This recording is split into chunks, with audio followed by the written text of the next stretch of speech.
ಬೆಂಗಳೂರಿಗೆ ಹೆಚ್ಚಿನ ಬಿಸಿಲನ್ನೂ ತಡ್ಕೊಳ್ಳೋ ಶಕ್ತಿ ಇಲ್ಲ, ಈ ಕಡೆ ಮಳೆ ಹೆಚ್ಚಾದ್ರೂ ಕೂಡ ತಡ್ಕೊಳ್ಳೋ ಶಕ್ತಿ ಇಲ್ಲ ಅನ್ನುವಂಥದ್ದು ಪದೇ ಪದೇ ಪದೇ ಪ್ರೂವ್ ಆಗ್ತಲೇ ಇದೆ. ಬೆಂಗಳೂರಿನಲ್ಲಿ ತಡರಾತ್ರಿ ಧಾರಾಕಾರ ಮಳೆಯಾಗಿದೆ. ಪರಿಣಾಮ ಹಲವು ರಸ್ತೆಗಳು ಜಲಾವೃತವಾಗಿತ್ತು. ಮನೆಗಳಿಗೆ ನೀರು, ಗುಡುಗು ಮಿಂಚು ಸಹಿತ ಜೋರ್ ಮಳೆಯಾಗಿದೆ ಬೆಂಗಳೂರಿನ ಹಲವು ಕಡೆ. ನಿನ್ನೆ ಮಳೆ ಅಬ್ಬರಕ್ಕೆ ನಗರದ ಹಲವು ರಸ್ತೆಗಳು ಜಲಾವೃತ ಆಗಿದೆ. ಮೈಸೂರು ರಸ್ತೆಯಲ್ಲಿ ಸುಮಾರು 3 ಅಡಿಯಷ್ಟು ನೀರು ನಿಂತಿದೆ. 3 ಅಡಿಯಷ್ಟು ನೀರಿನ ಹರಿವಿನಲ್ಲಿ ಪಾಪ ವೆಹಿಕಲ್ಗಳು ಮೂವ್ ಆಗ್ತಾ ಇದ್ವಲ್ಲ, ಆಟೋ, ಕಾರು, ಅವೆಲ್ಲವೂ ಸಿಗಾಕೊಂಡಿವೆ. 50ಕ್ಕೂ ಹೆಚ್ಚು ವಾಹನಗಳು ಜಲಾವೃತವಾಗಿದೆ.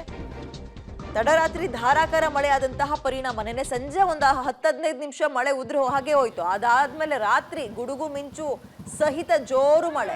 ಪರಿಣಾಮ ನೋಡಿ, ಅಲ್ಲಿ ಒಂದ್ಸಲ ನಾನು ಎಲ್ಲೆಲ್ಲಿ ಎಷ್ಟೆಷ್ಟು ಮಳೆ ಆಗಿದೆ ಅಂತ ಹೇಳ್ಬಿಡ್ತೀನಿ. ಕೆಂಗೇರಿಯಲ್ಲಿ ಸುಮಾರು 89 ಮಿಲಿಮೀಟರ್ ಇಡೀ ರಾತ್ರಿ ಮಳೆ ಆಗಿರೋದು. 1 ಗಂಟೆ ಅರ್ಧ ಗಂಟೆಲಲ್ಲ, ನಾನು ಹೇಳ್ತಾ ಇರೋದು ಇಡೀ ರಾತ್ರಿ. ಕೆಂಗೇರಿಯಲ್ಲಿ ಸುಮಾರು 89 ಮಿಲಿಮೀಟರ್ ಮಳೆಯಾಗಿದೆ. ಅದೇ ಪೀಣ್ಯ ಇಂಡಸ್ಟ್ರಿಯಲ್ ಏರಿಯಾದಲ್ಲಿ ಸುಮಾರು 62 ಮಿಲಿಮೀಟರ್ ಮಳೆ. ನಾಯಂಡನಹಳ್ಳಿಯಲ್ಲಿ 61.5 ಮಿಲಿಮೀಟರ್, ಹೆಮ್ಮಿಗೆಪುರದಲ್ಲಿ 61 ಮಿಲಿಮೀಟರ್ ಮಳೆಯಾಗಿದೆ. RR ನಗರದಲ್ಲಿ 60 ಮಿಲಿಮೀಟರ್ ಮಳೆಯಾಗಿದೆ. ನಿಮ್ಮ ಏರಿಯಾದಲ್ಲಿ ನೀವು ಈಗ ಈ ಅಂಶಗಳನ್ನು ಗಮನಿಸ್ಕೊಂಡಾಗ ಎಷ್ಟೆಷ್ಟು ಮಿಲಿಮೀಟರ್ ಅಂತ ಗೊತ್ತಾಗುತ್ತೆ ಯಾಕೆ ಇಷ್ಟೊಂದು ನೀರು ತುಂಬಿಕೊಳ್ತು ಅಂತ. ಮಾರುತಿ ಮಂದಿರ ನೋಡೋಣ, 51.50 ಮಿಲಿಮೀಟರ್. ವಿದ್ಯಾಪೀಠದಲ್ಲಿ 50 ಮಿಲಿಮೀಟರ್ ಮಳೆಯಾಗಿದೆ.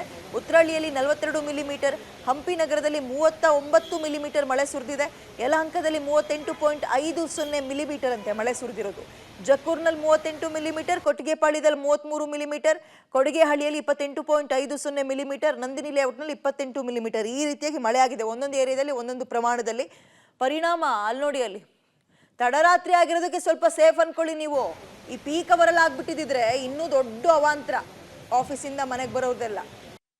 ಬೆಂಗಳೂರಿನಲ್ಲಿ ಭಾರಿ ಮಳೆಗೆ ಅಕ್ಷರಶಃ ಜನ ತತ್ತರಿಸುವಂತಹ ಪರಿಸ್ಥಿತಿ ನಿರ್ಮಾಣ ಆಗಿದೆ. ಗಮನಿಸ್ತಾ ಇದ್ದೀವಿ ನಾವೀಗ RR ನಗರದ ಆರ್ಚ್ ಬಳಿ ಇರುವಂತಹ ಮೈಸೂರು ಮುಖ್ಯ ರಸ್ತೆಯಲ್ಲಿದ್ದೇವೆ.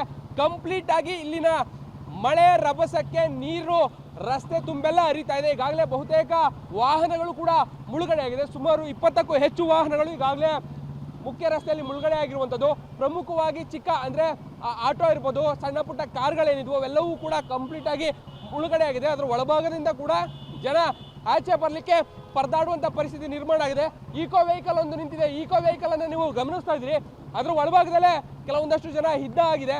ಅವರೆಲ್ಲರೂ ಕೂಡ ಆಚೆ ಬರಲಿಕ್ಕೆ ಪರದಾಡುವಂಥ ಪರಿಸ್ಥಿತಿ ನಿರ್ಮಾಣ ಆಗಿದೆ. ಒಂದು ಕಡೆ ಮಳೆ ನೀರು ಫ್ಲೋ ಹೆಚ್ಚಾಗ್ತಿರುವಂಥ ಕಾರಣಕ್ಕಾಗಿ ಕಂಪ್ಲೀಟ್ ಆಗಿ ನೀರು ಮುಳುಗ್ತಾ ಇದೆ. ಮತ್ತೊಂದು ಕಡೆ ಗಮನಿಸ್ತಾ ಇರ್ಬೋದು, ಆಟೋಗಳನ್ನು ತಳ್ಕೊಂಡು ಹೋಗುವಂಥದ್ದು, ದ್ವಿಚಕ್ರ ವಾಹನಗಳನ್ನು ತೆಗೆದುಕೊಂಡು ಹೋಗುವಂಥ ನಿಟ್ಟಿನಲ್ಲಿ ಪರದಾಡುವಂಥ ಪರಿಸ್ಥಿತಿ ಈ ಭಾಗದಲ್ಲಿ ನಿರ್ಮಾಣ ಆಗ್ತಾ ಇದೆ. ದೊಡ್ಡ ದೊಡ್ಡ ವೆಹಿಕಲ್ಗಳು ಕೂಡ ಅಂದರೆ ಹೆವಿ ವೆಹಿಕಲ್ಸ್ಗಳೇನಿದ್ವು ಅವು ಕೂಡ ಓಡಾಟವನ್ನು ಮಾಡಲಿಕ್ಕೆ ಆಗದಂಥ ಪರಿಸ್ಥಿತಿ ಈ ಭಾಗದಲ್ಲಿ ನಿರ್ಮಾಣ ಆಗಿದೆ. ಪ್ರಮುಖವಾಗಿ ಒಂದು ಹಂತಕ್ಕೆ ಇದ್ರ ಒಳಭಾಗದಲ್ಲಿರುವಂಥವ್ರನ್ನ ಆಚೆ ಕರ್ತರುವಂಥ ಕೆಲಸಗಳು ಆಗಬೇಕಿದೆ.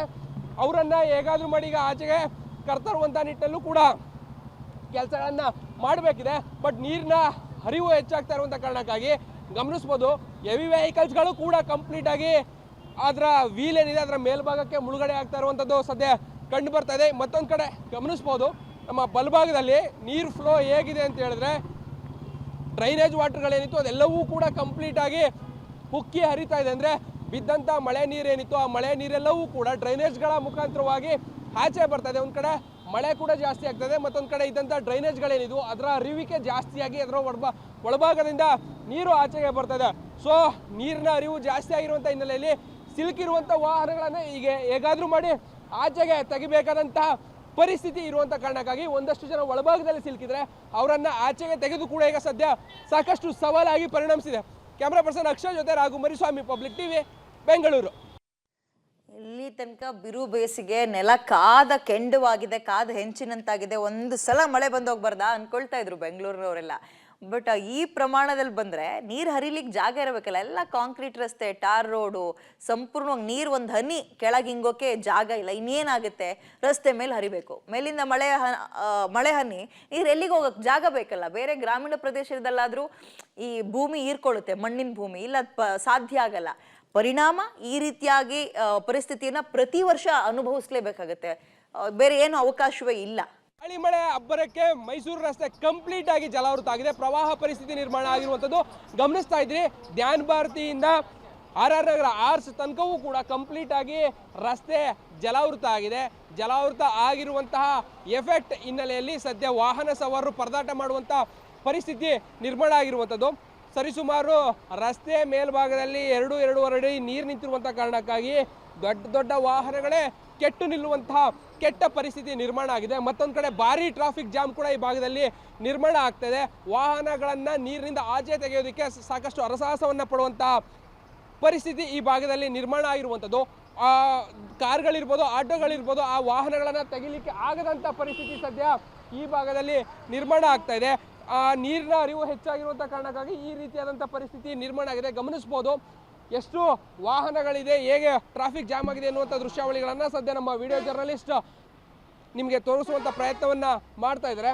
ಮತ್ತೊಂದು ಕಡೆ ಕೂಡ ನೀವು ಅದನ್ನು ಗಮನಿಸ್ಬೋದು, ನೀರು ಕಂಪ್ಲೀಟಾಗಿ ಎರಡೂ ಬದಿಯಲ್ಲಿ ಒಂದೇ ಒಂದು ಕಡೆ ಅಲ್ಲ, ಎರಡೂ ಕಡೆಗಳಲ್ಲೂ ಕೂಡ ನೀರಿನ ಹರಿವಿಕೆ ಇರುವಂಥ ಕಾರಣಕ್ಕಾಗಿ ಸದ್ಯ ವಾಹನ ಸವಾರರು ಪರದಾಡುವಂಥ ಪರಿಸ್ಥಿತಿ ನಿರ್ಮಾಣ ಆಗ್ತದೆ. ಸದ್ಯ ಮಳೆ ಕಡಿಮೆ ಆಗಿದೆ, ಬಟ್ ಆದರೆ ನಿಂತಿರುವಂಥ ರಸ್ತೆಯಲ್ಲಿರುವಂಥ ನೀರು ಇನ್ನೂ ಕೂಡ ಆಚೆ ಹೋಗ್ತಿಲ್ಲ. ಸೊ ಇದೇ ಕಾರಣಕ್ಕಾಗಿ ಈ ಭಾಗದಲ್ಲಿ ವಾಹನ ಸವಾರರು ಪರದಾಡುವಂಥ ಪರಿಸ್ಥಿತಿ ನಿರ್ಮಾಣ ಆಗಿದೆ. ಕ್ಯಾಮ್ರಾ ಪರ್ಸನ್ ಅಕ್ಷಯ್ ಜೊತೆ ರಾಘು ಮರಿಸ್ವಾಮಿ, ಪಬ್ಲಿಕ್ ಟಿವಿ, ಬೆಂಗಳೂರು.